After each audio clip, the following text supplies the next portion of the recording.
এরপরে প্রশ্ন হলো, শারীরিক প্রতিবন্ধীর পেছনে নামাজ পড়লে নামাজ হবে কিনা?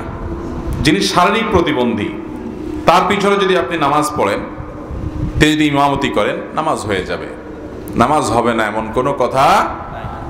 যিনি শারীরিক প্রতিবন্ধী, দেখা গেল তিনি সবচেয়ে বেশি কোরআন শুদ্ধ করে পড়তে পারেন উপস্থিত মুসল্লিদের মধ্যে, মুক্তাদিদের মধ্যে, তিনি সবচেয়ে বেশি মাসআলা ভালো জানেন সালাত সম্পর্কে, তাহলে তিনি ইমামতি করলে তার পিছনে নামাজ পড়লে নামাজ হয়ে যাবে।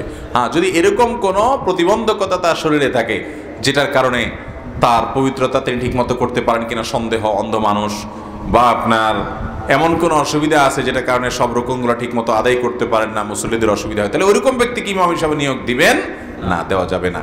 ওইরকম ব্যক্তির পিছনে নামাজ পড়বে না। কিন্তু যদি পড়েন তারপরেও নামাজ হয়ে যাবে, নামাজ হবে না এমন কোনো কথা। কারণ শারীরিক প্রতিবন্ধকতা এটা তো তার ইচ্ছাকৃত কোনো অপরাধের ব্যাপার না, ত্রুটি না। ব্যক্তিগত অপরাধও যদি থাকে আর নামাজ ঠিকঠাক মতো ইমামতি করে, তার পিছনেও নামাজ হয়ে যায়। যদিও ইমাম হিসাবে নিয়োগ দেওয়ার সময় খেয়াল করতে হবে, যার পিছনে মানুষ নামাজ পড়বে তিনি যথাসম্ভব পবিত্রতা ইত্যাদি ইত্যাদি রোকনগুলা সব ঠিকমতো আদায় করতে পারেন, এরকম ব্যক্তিকেই ইমামতিতে নিয়োগ দেওয়ার চেষ্টা করতে হবে। এরপরে প্রশ্ন হলো, স্ত্রী তালাকনামা পাঠিয়েছে, স্বামী সেটা গ্রহণ করে নাই, এই মুহূর্তে স্ত্রী অন্য স্বামী গ্রহণ করতে পারবে কিনা? স্ত্রী যদি তালাকনামা পাঠায় তাহলে স্বামী যদি গ্রহণ না করে তালাক হবে কিনা? একই কথা উল্টা দিক থেকেও করা যায়, একই প্রশ্ন। স্বামী তালাকের নোটিশ পাঠাইছে, স্ত্রী সেটা রিসিভ করে নাই, তাহলে তালাক হবে কিনা? এর উত্তর হলো, তালাক যদি শরিয়ার নিয়ম অনুযায়ী প্রয়োগ করা হয় তাহলে অপরপক্ষ গ্রহণ করছে কি করে নাই এটার উপরে শরিয়ার দৃষ্টিকোণ থেকে তালাক পতিত হওয়া নির্ভর করে না। কথা কি বুঝাতে পারছি? স্বামী তালাক লিখে পাঠিয়েছে চিঠি, স্ত্রী সেটা গ্রহণ করে নাই, তো এতে কিচ্ছু আসা যায় না। স্বামী যদি তালাক লিখে পাঠিয়ে থাকে তালাক হয়ে গেছে, স্ত্রী গ্রহণ করুক বা না করুক। স্ত্রী যদি তালাকনামা পাঠায় স্বামীকে, তো স্ত্রী তালাক দিতে পারে কিনা? উত্তর হলো, স্ত্রী সরাসরি তালাক দিতে পারেন না। স্ত্রী তালাক নিজের প্রতি নিজে গ্রহণ করতে পারেন যদি স্বামী তাকে সে পাওয়ার দিয়ে থাকে, যেটাকে অর্পিত তালাক বলে। আমাদের দেশের কাবিননামা 18 নম্বর কলামে যেটা লেখা আছে যে যদি ভরণ পোষণ না দেয়, এটা করে সেটা করে, স্বামী উল্টাপাল্টা করে, জুলুম বিচার করে, অত্যাচার করে, তাহলে স্বামী তার স্ত্রীকে তালাকের নিজের প্রতি নিজে তালাক গ্রহণের ক্ষমতা দিয়েছেন। তো সেই ক্ষমতা বলে তিনি যদি তালাকের ব্যাপারটি প্রয়োগ করে থাকেন, তাহলে একই কথা, স্বামী সেটা গ্রহণ করলো কি করলো না তাতে কিছু আসে যায় না।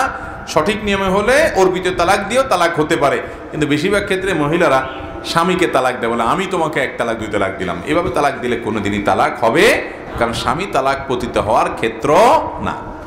কথা কি বুঝতে পারছি? তো এই জন্য তালাকের মাসআলাগুলো বড় স্পর্শকাতর। এটা দিয়ে ফেললে ফেরত নেওয়া কঠিন হয়ে যায়। এমনকি তালাক দিয়েছেন, কোথাও সাক্ষী নেই, স্বামী স্ত্রী 2 জন শুধু আছেন, এর মধ্যে স্বামী তালাক দিয়ে দিছেন, কেউ শুনে নাই, কোনো সাক্ষী নাই, এতে কি তালাক হবে না? হবে না, এতেও তালাক হয়ে যাবে, কোনো সাক্ষীর দরকার নাই। এমনকি স্ত্রীও ছিল না, স্বামী দূর থেকে তালাক দিয়ে দিছে সেই স্ত্রীকে, স্ত্রী দূরে ছিল, তাতেও তালাক পতিত হবে। খুবই ডেঞ্জারাস একটা জিনিস। নবী করিম সাল্লাল্লাহু আলাইহি সাল্লাম বলেছেন, সালাতুন জিদ্দুহুন্না জিদ্দুন ওয়া হাজলুহুন্না জিদ্দুন। 3টা বিষয় এরকম আছে যে এটা হাসতে হাসতে দুষ্টুমি করে মজা করে করলেও হয়ে যায়, সিরিয়াসলি করলেও হয়ে যায়, এত ডেঞ্জারাস বিষয়। এই জন্য আমি সবসময় বলি, যারা বিয়ে করেছেন, যারা ভবিষ্যতে বিয়ে করবেন, সবাই কান খাড়া করে শুনে রাখেন, খবরদার, স্ত্রীর সাথে যত গন্ডগোল হোক, যত ফাসাদ হোক, যত মনোমালিন্য হোক, যত ঝামেলা হোক, আর যা করেন না করেন, আল্লাহর ওয়াস্তে হুটহাট করে তালাক কথাটা বলবেন না। অঘটন ঘটে গেলে এরপরে সব হুজুর দুনিয়ার একসাথে হইয়াও আর আগের তালাকটারে ডিসমিস করতে পারবে না। খুব ডেঞ্জারাস জিনিস। বউয়ের সাথে বেশি উল্টা পাল্টা করে ফেলছে, এটা ধাক্কা দিয়ে দেন, একটা চিমটি কাইটা দেন, একটু বকা দিয়ে দেন। বেশি বাড়াবাড়ি করলে পরে আপনার বিচার না করা যাবে, কিন্তু তালাক মারে দিয়ে বসে আছেন, এরপর বিচার করে আর কাজ হবে না। ছুরি মারার মতো এটা, ছুরি মেরে লোকটার মেরে ফেলছেন, এরপর জিব্বা কামড় দিয়ে বলতেছেন আসলে মাথা গরম হয়ে গেছিল তো, আমি সরি হুজুর মাফ চাই। আপনি যত সরি বলেন ওই মরা মানুষ আর জিন্দা হবে না। তালাকটা এরকম, আল্লাহর ওয়াস্তে এটা হুটহাট করে মেরে দিবেন।